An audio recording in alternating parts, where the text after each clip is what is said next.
સજીવોનો પાયાનો એકમ કોષ, એમાં આપણે પ્રસરણ વિશે જોઈ રહ્યા હતા અને એમાં આજે આપણે દ્રાવણોના પ્રકારો વિશે જોવાનું છે. દ્રાવણોના મુખ્યત્વે 3 પ્રકાર છે, બરાબર. કેવી રીતે પ્રકાર પાડેલા છે તો કમ્પેરિઝન કરીને પ્રકાર પાડેલા છે તેની સાંદ્રતાના આધારે. જોઈએ, ધારો કે આ એક આપણું બીકર છે. અહીંયા ચારે ચાર બીકર કેવા છે? સમાન ક્ષમતાના છે. અહીંયા 2 ચમચી મીઠું રાખેલું છે, બરાબર. હવે જો અહીંયા 2 ચમચી મીઠું, અહીંયા પણ 2 ચમચી, આ બંને કેવા છે? સેમ. એટલે આ બંનેની સાંદ્રતા કેવી છે? સમાન સાંદ્રતા. માટે આવા દ્રાવણને હું શું કહી દઉં? સમસાંદ્ર દ્રાવણ. જે દ્રાવણની સાંદ્રતા બીજા દ્રાવણની સાપેક્ષે સમાન હોય એને સમસાંદ્ર દ્રાવણ તરીકે ઓળખવામાં આવે છે, બરાબર.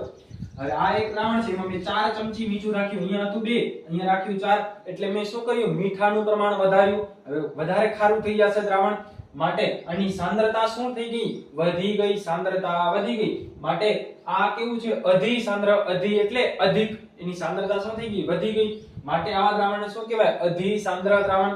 સાંદ્રતા વધારે એટલે પાણી ઓછું. કોની સાપેક્ષે? આની સાપેક્ષે. બીજું છે અધોસાંદ્ર દ્રાવણ, જેમાં મીઠાની કેટલી ચમચી રાખી? 1 જ ચમચી. આમાં કેટલી છે? 2. આમાં કેટલી છે? 1. માટે આની સાંદ્રતા આની સાપેક્ષે ઘટી ગઈ. માટે આને શું કહેવાય? અધોસાંદ્ર દ્રાવણ. ધ્યાનથી 3 ટાઈપ હોય: અધિસાંદ્ર, અધોસાંદ્ર, સમસાંદ્ર.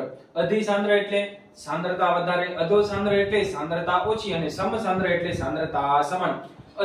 અધિસાંદ્રને હાઇપરટોનિક તરીકે ઓળખવામાં આવે છે.